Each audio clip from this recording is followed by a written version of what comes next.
Takk fyrir að velja að hlusta á fyrirlestur þennan hóp nemenda, bráðger börn.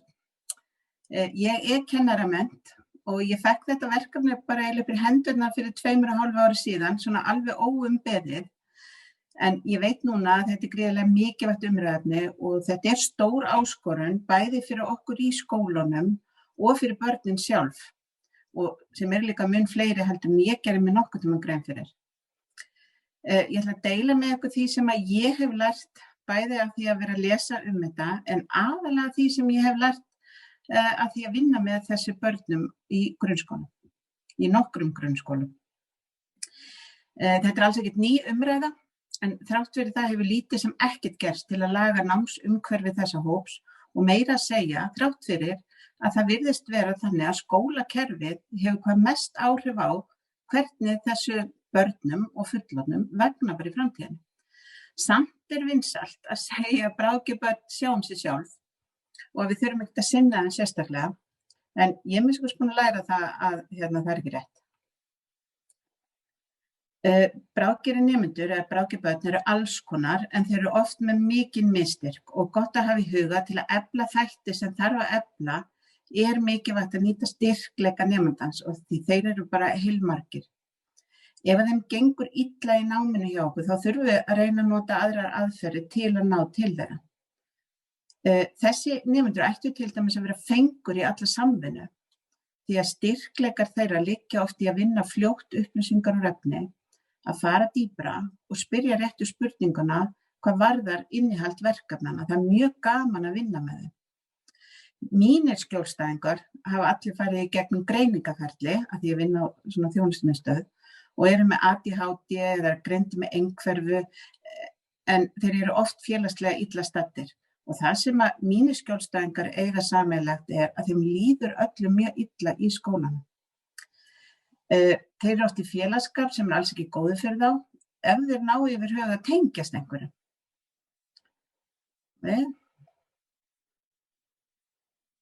Aðeins að laga hérna. Já. Ég var farin að halda það að bráðgebörn eigi bara einhverjum vandræðum af því það einu barni sem ég hitti en auðvitað ekki þannig. Sumir nemendur einstaklega hlýðnir og gera það sem ætlast til en þá hef ég séð að þeim finnst námið bara oft mjög leiðilegt ef það eru létt og svo fá þau skólaleiða sem verður kannski að skólaforðum síðar og ég sé þetta byrja bara strax að mér upphafi í 1. bekk og jafnvel í október eru þessi börn farin að gráta og þau vilja ekki mæta í skólann lengur. Skýr markmið, það er svona aðalatriði, af því það er fátt mikilvægara fyrir þessar nemendur en að fá að vita af hverju þeir eru að gera það sem við biðjum og þeir spyrja okkur líka oft og við svörum yfirleitt einhverju fárálega eins og þú bara gera það sem ég segi eða haltu bara áfram. Og ég ætla að segja ykkur sögu nemenda og þetta er saga fleiri en eins nemenda á yngri stigum sem ég hef unnið með. Þessi ímyndaði nemandi í 3. bekk og hann með kennara sem í vandræðum. Hann vinnur ekki bókum og hann skrifar illa. Hann kemur líka með athugasemdir sem eru mjög fullorðislegar miðað við aldur. Þetta fyrir allt illa í kennarann sem sér bara allt það sem að nemandinn gerir illa eða alls ekki. Heima þá hann kannski að lesa vísindarit og greinar skrifaði fyrir fullorðna.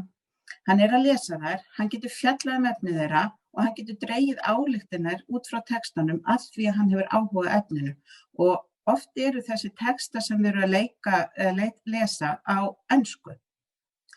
Ekkert af þessu aftur á móti gagnlegt í námi hans sem að byggja þá á eyðufyllingaverkefnum og skrifa eftir uppskrift í stílabók. Hann skilur ekki tilgangi með náminu og gerir ekki verkefni.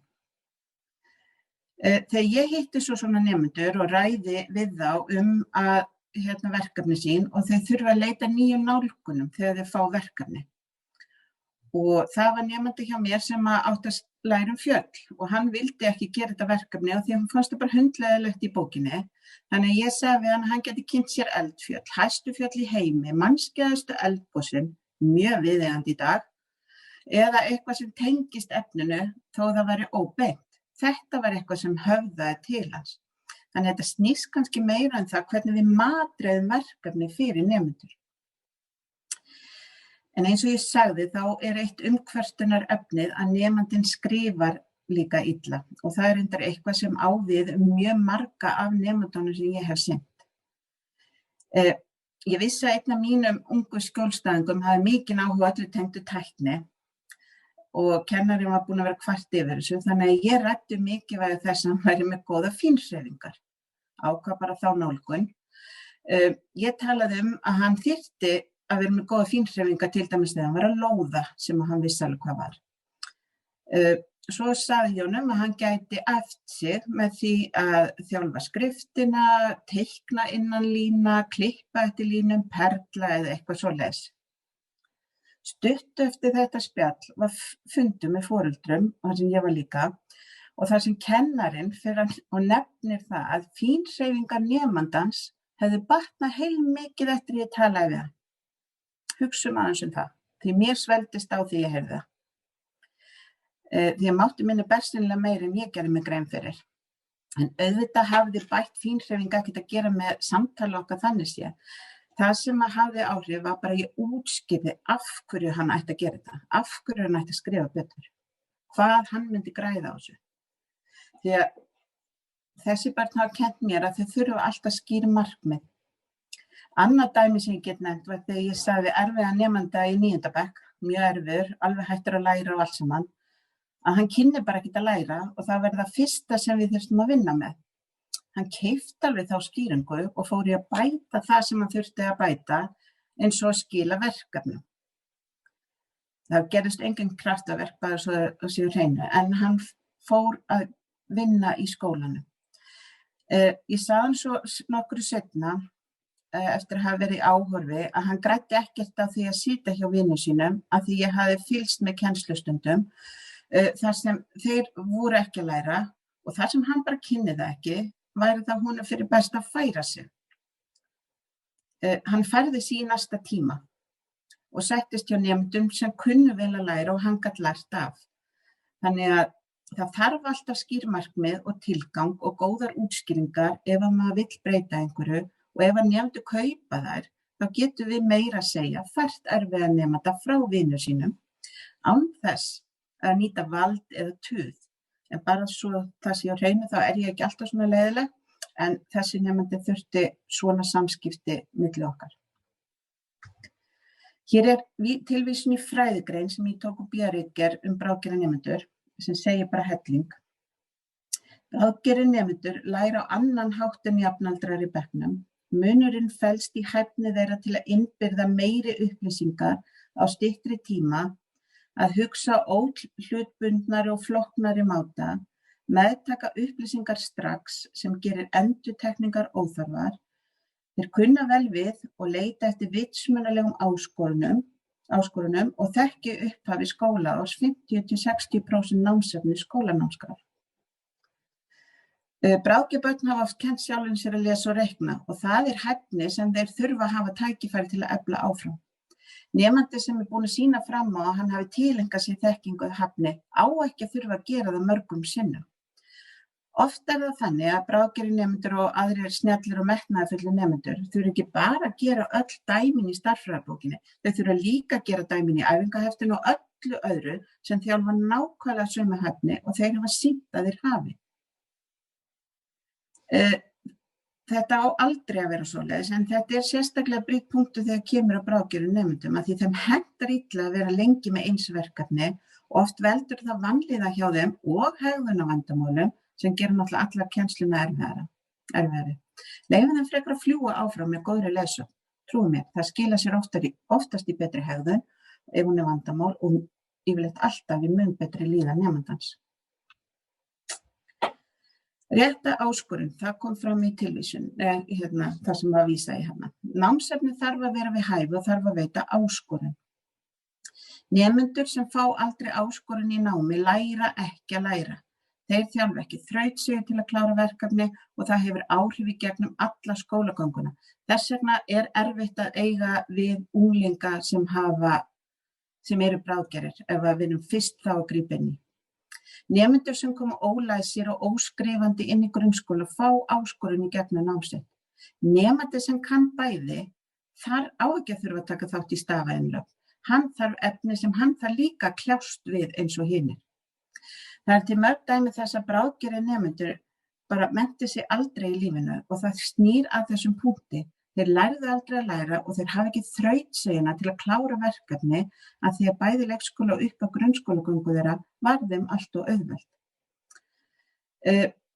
Þetta getur haft til vandamál eða afleiðingar að þeir eiga jafnvel erfitt með að halda sér í vinnu síðan meir vegna sömu vandamála. Þeir hafa enga þrautseig.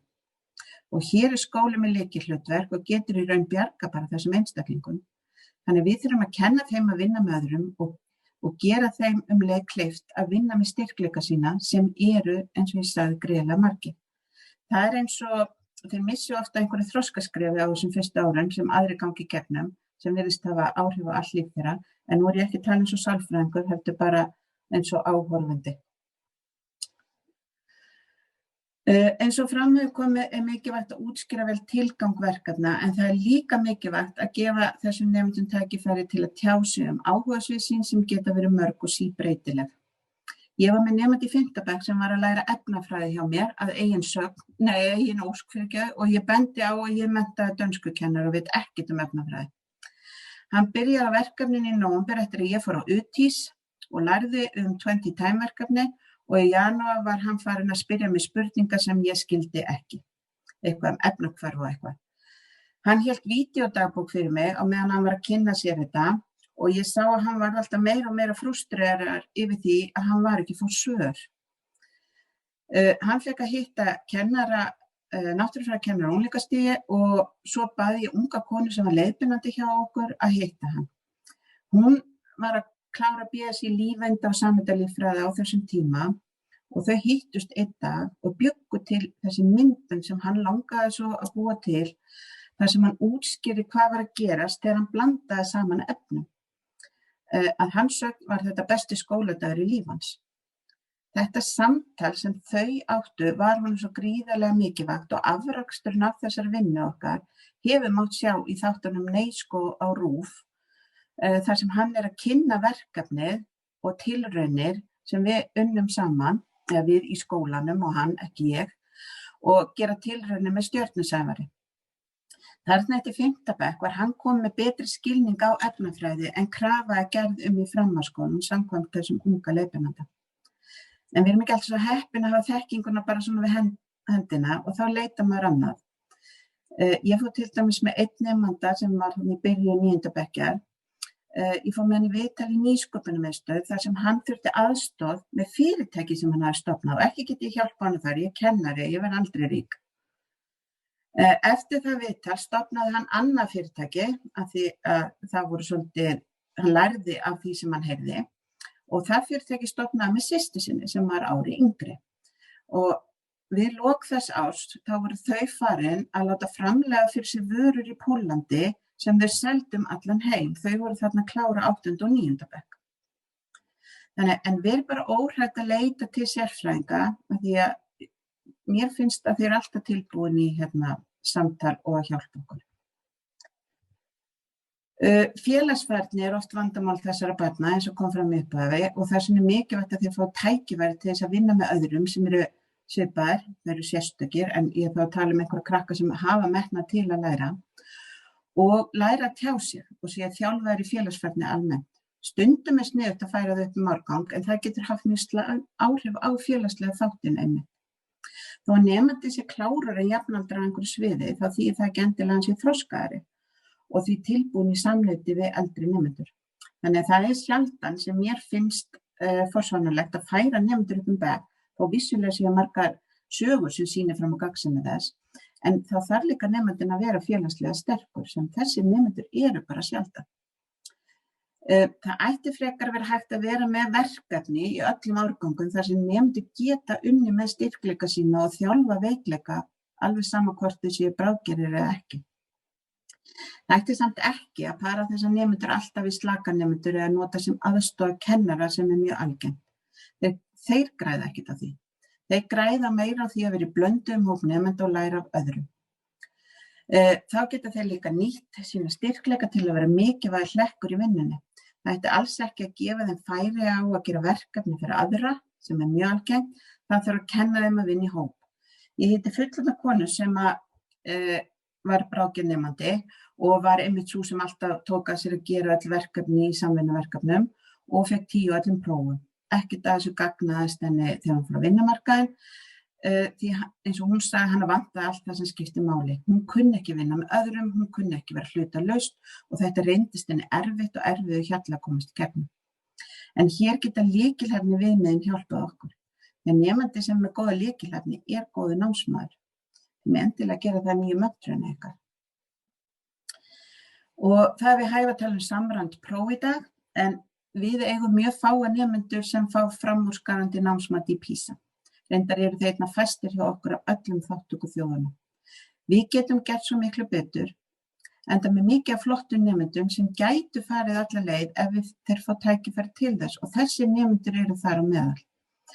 Við ættum kannski að gera það markmið okkar að fjölga nemendum í þeim flokki og við gerum það ekki með því að troða nemendum sem koma inn í skólana með forgjöf, inn í ímyndaðan kassa sem hentar öllum nemendum. Og við getum ekki náð betri árangri með því að gera alltaf sömu hlutina aftur og aftur.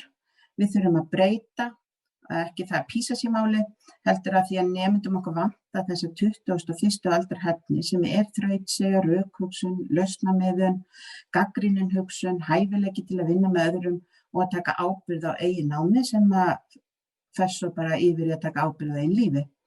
Reyndar heyrði ég líka hluta skýringuna því okkur gengur illa vegna lélegs hugtakaskilnings en það er annar mál. Að lokum þá skulum við muna hrósa þessum nemendum ekki fyrir að vera klárir, heldur fyrir verkefni sem þeir gera og þekkinguna sem þeir afla sér. Og við þurfum líka að muna að ef að nemendur komast upp með að fá A fyrir verkefni sem er kannski mun betra en jafnaldrana, en mjög slakt verkefni að þeirra hálfu, þá erum við að kenna þeim röng vinnubrögð. Og í dag er flott að vera áhrifavaldur og við erum svo sannarlega áhrifavaldar alla daga.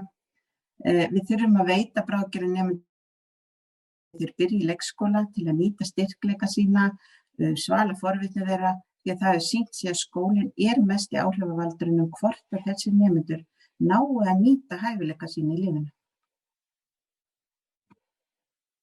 Takk fyrir.